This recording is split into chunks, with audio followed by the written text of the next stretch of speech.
Well, my name is Becky Sheetz. I'm the CEO of Life First. We are a pregnancy center here. We have a location in Manassas, where you are today, and we are here to rescue children. We minister to moms and dads who are struggling with an unplanned pregnancy.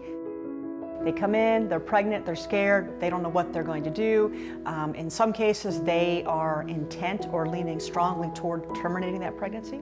But they come in, they get a free ultrasound, they get a free pregnancy test, they get to see their baby, they're introduced to the baby. They realize that the baby is a baby, that it is very real, and they have a decision to make.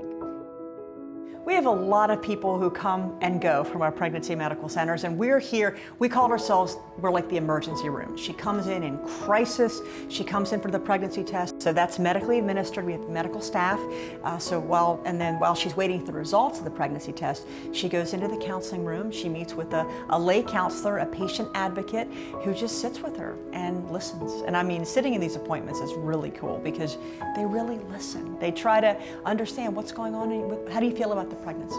How do you feel about your relationship? They will provide her with free resources or low-cost resources, from housing to prenatal care, and any number of things that she needs based on what's going on in her life. Super important part of what we do, sharing the gospel. We share the gospel with every single mom, and the men do it as well. Sometimes they've got a really compressed timeline though, but they really do try to share the gospel with every male appointment. But I'll tell you the story of Esther. I can tell you her story because she actually shared it at our gala this past April. She came into our Woodbridge Center, and she was in a really bad place. She was pregnant.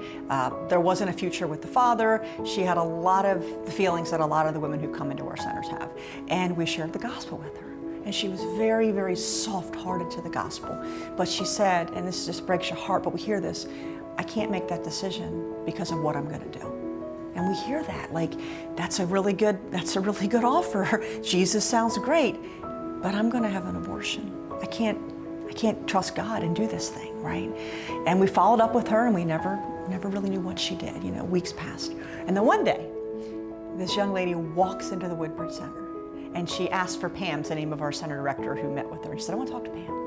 And she said, hey, I was here, if you remember me. And Pam said, oh, I remember you. She said, I drive by this place all the time, and I want to come in today, and I want to tell you that I'm going to have my baby. I decided to choose life. And she said, I gave my heart to Jesus. That's an awesome story, and she is really, having her come to our gala, she is really growing in her walk with the Lord, so it's very, very cool to see. So far this year, 75 women, and men, I should say, because we minister to the guys as well, 75 people have made decisions for Jesus, and even more rededications.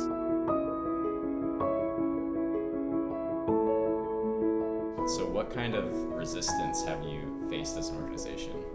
We were vandalized shortly after there was a Roe v. Wade leak before the final decision. So our previous center in Manassas was vandalized, and that created kind of a series of unpleasantness. But in all that, we had supporters, and we had people calling us to say, hey, I want to pay for power washing for the building. We had people who wrote a check we never heard of before. They heard a radio interview. So, whenever the enemy comes against you, you should expect it. We're told that we're going to experience the enemy coming against us. So we expect it, and we rejoice in it, because we're supposed to rejoice in persecution, and then we see God work, and we see God work through His church, which is really, really cool.